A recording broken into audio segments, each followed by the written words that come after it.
Well, joining me now live is the Shadow Foreign Affairs Minister, Michaelia. Senator, nice to see you. Thanks for joining me. Let's start with the ISIS bride saga. Tony Burke is still silent on what occurred in that June meeting with charity Save the Children, which had been helping get the ISIS brides back to Australia. I know that you tried very hard in Senate estimates months ago when it was revealed that the brides had already arrived here. You tried to get a straight answer from Labor to no avail. Now these revelations, what does the public deserve to know here about what occurred?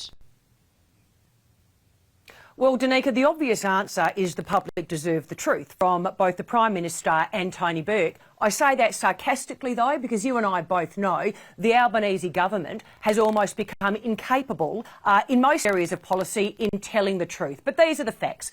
Tony Burke had a secret meeting with Save the Children in relation to the return of the ISIS brides and kicked out the note taker, and yet now refuses to tell the Australian people what actually happened in that meeting. I mean, you don't get to have it both ways. And you now have the department saying, well, actually, Tony Burke said that he would find a way to bring those ISIS brides home. I mean, Tony Burke's explanation, Danica, no longer passes the pub test. These were not backpackers stranded overseas.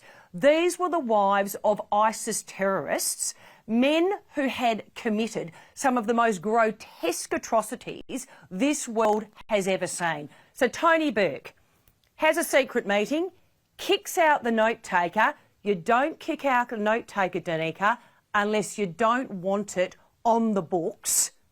Doesn't tell the Australian people what went on. And you now have the notes, I have them here, from the departmental secretary that say this: got to find a way. Politics is harder at this end of term. Public pressure makes it harder. Get this, the success of the first cohort will be great after we've got them home. So for Tony Burke to sit back and not actually now tell Australians what actually occurred in this secret meeting, why you threw the note taker out, what have you got to hide? It doesn't pass the pub test. No, it doesn't. And the fact that the notes say that talking about the success of the first cohort, and you're right, these women left Australia, they betrayed our values when they left here to go on this jihadi romance, and we deserve to know what role Labor played in this effort to get them back here. So, no, I think you're spot on. And just on that point, because these ISIS brides, they don't represent our values, which leads me on to the next topic of migration. Now, Susan Lee has promised that a plan will be announced before Christmas, albeit with no figure as such to reduce net overseas migration. Moderate Liberal Senator Andrew McLaughlin has condemned what he says is inflammatory and irresponsible language, particularly pertaining to the phrase mass migration. Now, Senator, you've been very strong on migration and this whole issue. Is the term mass migration inflammatory in your view? I don't believe it is, no. In fact, you can call it what you like. These are the facts.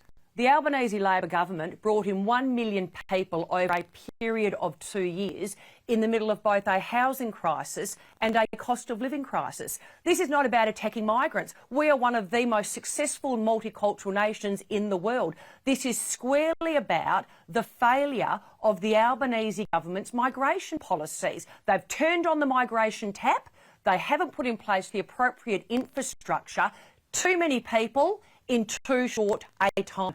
Danica, the Australian people do not need to be lectured about terminology. They live the reality of Labor's too many people in a short period of time every single day. They look at their rent, they look at their mortgage, they look at the fact that their kids or even them cannot get into a house. We are a country that welcomes migrants. We do it with open arms. But at the same time, we need to be adult enough to be able to have a sincere conversation about the fact that this government has brought in too many people too quickly and it is having a detrimental impact on the Australian people. I'm a pretty plain speaker, Danica, and quite frankly, it's as simple as that. Well, that's it. And you're right. The problem is not with migration. We are a nation of migrants. Nope. The problem is with mass migration. We have had too many people come into this country under Labor, and we continue to do so. That is the problem. There is nothing inflammatory or nothing wrong about it. I do hope we get to a point where we can have a proper debate about it. Senator, an interesting story in the AFR today that momentum is building among disaffected Liberals and Teals for a new centre-right movement. There are concerns by some who spoke to the paper anonymously that the Liberal Party is becoming irretrievable as a force thanks to a Conservative takeover, and the last straw was the net zero decision. What do you make of this? Well, in the first instance, I had to laugh because I've never heard a Teal be called as someone from the centre-right. So I found that most amusing. But what I would say is this. At the end of the day, the Liberal Party and the National Party as the coalition are the only serious alternative to Labor. We are not irretrievable. What we do need to do, though, is put in place policies, give the Australian people what I like to call a potent political choice. We have done that in relation to energy. We have dumped, it's gone, I hope never to be seen again, the disastrous net zero policy. So the Australian people now have a choice. Labor, who worship the net zero number, they couldn't give a toss, Danica, about the impact on Mum and Dad Australia, or the coalition, who will put Australians first. We will put your job first. We will put your energy security first. But more than that, we will put the price you pay on a daily basis first. That is a true political choice. As you've also alluded to, though, we will shortly release our immigration principles. And I can assure you, under Senator Jonathan Duniam, who is doing an utterly outstanding job, this is going to again be a potent political difference, and Australians will have a choice. Two big issues: energy, potent political difference; immigration, potent political difference. That's what the Liberal Party and the National Party need to offer to the Australian people. Yeah, absolutely. A clear difference is needed. Michaelia, great to catch up as always. Thanks so much for joining me on the show. Appreciate it.